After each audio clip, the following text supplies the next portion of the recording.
Mie Koyama avait 5 ans quand elle a été violée par un cousin éloigné. 5 ans suivis de 32 ans d'amnésie. 32 ans pendant lesquels Mie a tout oublié.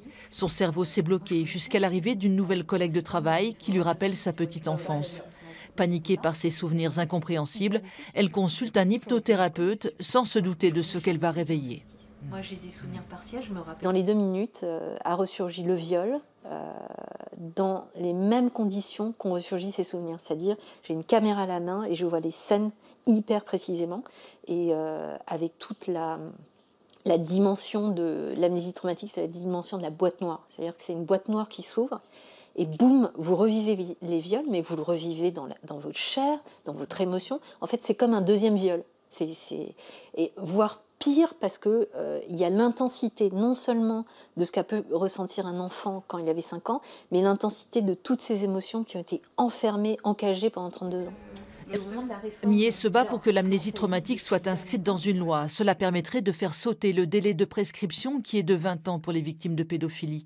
Un sénateur du Rhône s'est engagé à ses côtés. La semaine dernière, François-Noël Buffet a fait voter au Sénat un amendement pour la reconnaissance de l'amnésie traumatique. L'objectif de l'amendement était d'inscrire dans la loi le fait que l'amnésie traumatique, dès lors qu'elle est constatée par les magistrats, puisse être un élément constituant ce que l'on appelle un obstacle insurmontable, juridiquement, qui permet de suspendre la prescription.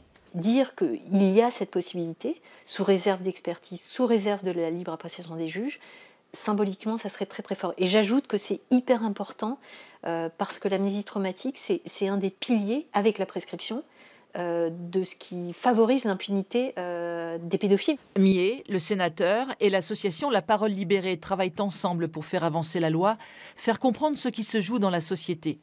L'association œuvre pour qu'une commission d'enquête parlementaire soit nommée.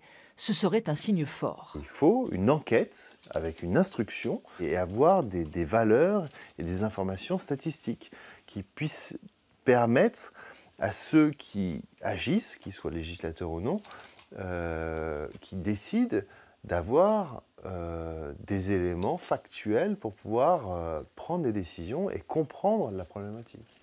Un amendement, une commission d'enquête parlementaire. Dans de nombreux pays, ces éléments ont permis de faire évoluer la loi.